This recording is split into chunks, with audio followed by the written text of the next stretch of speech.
Hello guys, నేను మీ సొంత vlogs ఈరోజు మనమైతే బెంగళూరులో కూరగాయలు కొనీకైతే వచ్చినాం ఇక్కడైతే చూడొచ్చు. వెజిటేబుల్స్ ఎంత నీట్గా అంటే అంత నీట్గా పెట్టున్నారు, చాలా బాగుంది నేనైతే మా దగ్గర అయితే మరీ ఇంత నీట్గా అయితే పెట్టరు, కాకపోతే అక్కడక్కడ చిన్న చిన్న హోటల్లో అయితే పెట్టుంటారు. నేను ఇక్కడికి వచ్చేందుకైతే ఎండు ద్రాక్ష అయితే తీసుకున్నాను ఎండు ద్రాక్ష తీసుకుని మనం అయితే ఇప్పుడు మాల్కి అయితే వెళ్తాను చెప్పులు కొనీకైతే. చెప్పులు అయితే చూడొచ్చు ఎలాగ ఉన్నాయి. వీటి మీద కాస్ట్ అయితే మాత్రం 314 అనేది ఉంది. కాకపోతే ఇక్కడ టెస్ట్ ఏంటంటే అది నా సైజు కాదు ఆ చెప్పులు మాత్రం. మా అన్న అయితే మాత్రం వేరే చెప్పులు చూపిస్తున్నాడు నాకైతే సరిపోయే సైజ్ అయితే మాత్రం. ఇక్కడే చూడొచ్చు. నేనైతే బెంగళూరు అసలు రావడం ఫస్ట్ టైం నేనైతే మాత్రం బెంగళూరుకి వచ్చి ఇలాంటి మాల్లో అయితే ఇప్పుడైతే ఉన్నాను.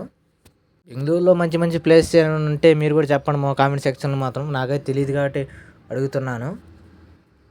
నేను ఇక్కడ చెప్పులు చూస్తుంటే మాత్రం మా అన్న అక్కడికి వెళ్ళి మాత్రం జాకెట్ కొనీకైతే చూస్తున్నాడు అయితే మాత్రం అవి నచ్చలేదంట. ఇక్కడికి వచ్చి మళ్ళీ బ్రష్లు అయితే చూస్తున్నాడు.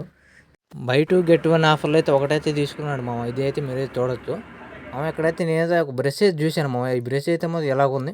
దీని కాస్ట్ చూసి మాత్రం నాకైతే మాత్రం ఆశ్చర్యం వేసింది 649 రూపీస్ అంట మీరు ఎప్పుడైనా ఇలాంటి పేస్ట్లు అయితే వాడంటే మాత్రం కామెంట్ అయితే చేయండి మనం వెళ్ళిన మార్కెట్ అయితే మాత్రం ఫ్యామిలీ హైపర్ మార్కెట్ అండి ఇలాంటి మరి ఎన్నో వీడియోల కోసం మన సంతు వ్లాగ్స్ని అయితే సబ్స్క్రైబ్ చేసుకొని అందరూ ఫాలో చేసుకోండి